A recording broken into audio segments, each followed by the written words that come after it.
No one could explain it. A distress signal suddenly appeared from the bottom of the Pacific Ocean. The strange part?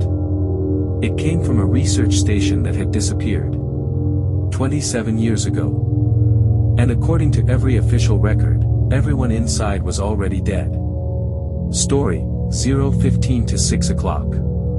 The control room fell silent as the signal echoed through the speakers. No one had heard that frequency in decades.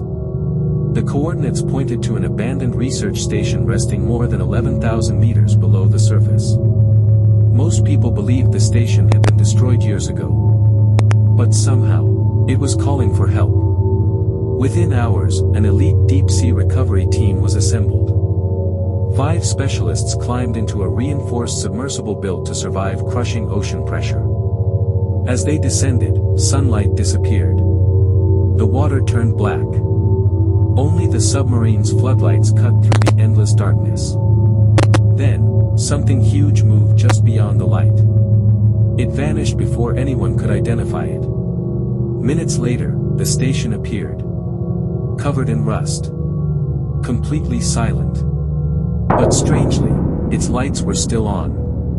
No power source should have survived for 27 years. The team exchanged nervous looks. One by one, they stepped out onto the ocean floor. The station's main door stood slightly open. As they approached, every radio suddenly filled with static.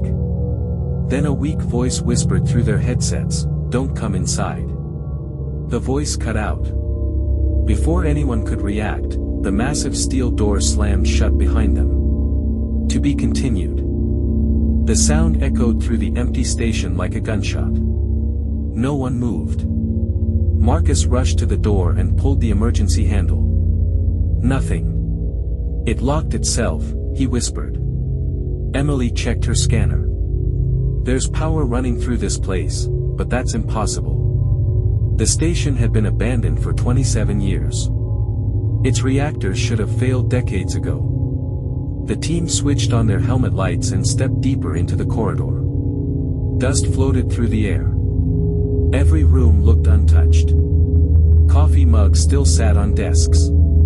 Computer screens glowed faintly.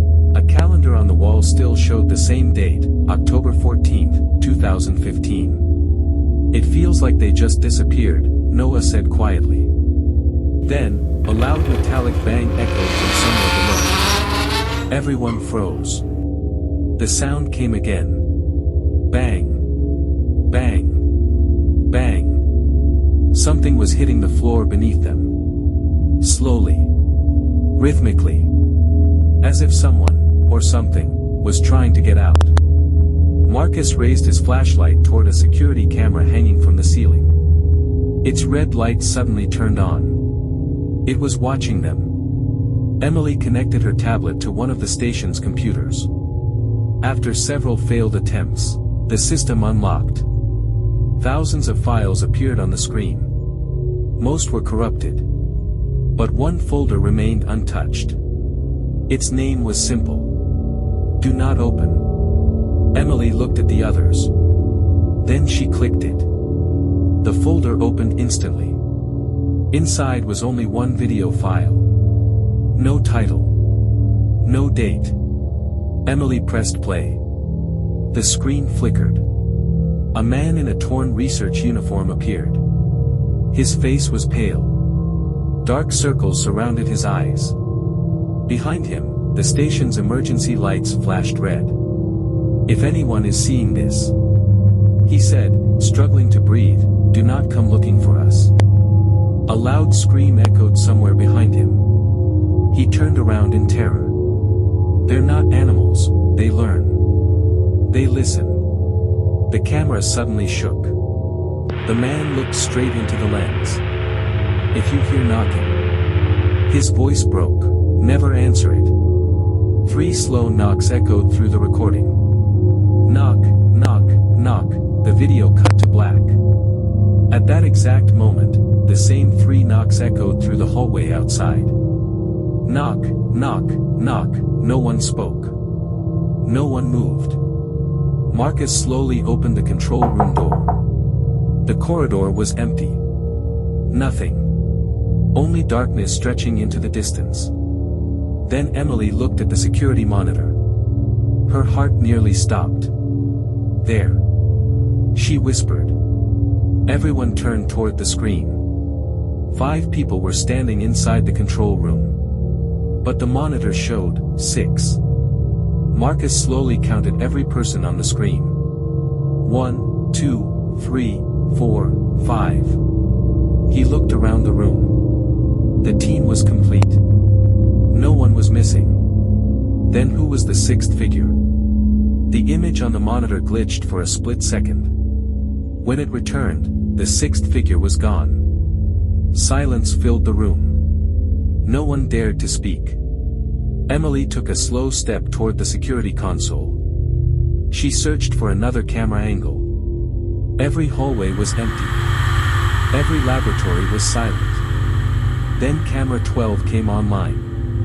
A long corridor appeared on the screen. At the very end, a tall, shadow-like figure stood perfectly still. It had no visible face. No movement. It simply stared toward the camera. Marcus grabbed his flashlight. "I'm going to check it." "No," Emily shouted. "But if something is here, we need to know what it is." He stepped into the hallway. The others followed close behind. The corridor seemed longer than before. The air felt colder with every step. The station lights began to flicker. Once, twice, then complete darkness. Only their flashlights remained. Marcus pointed his beam toward the end of the corridor. Nothing. The figure had vanished.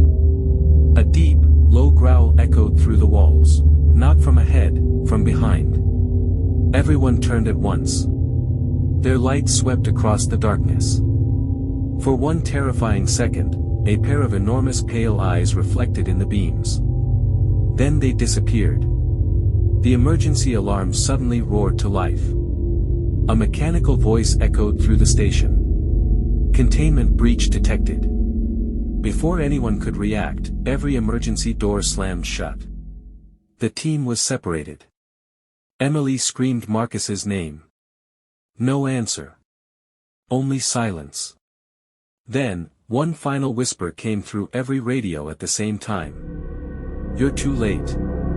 End of episode 1.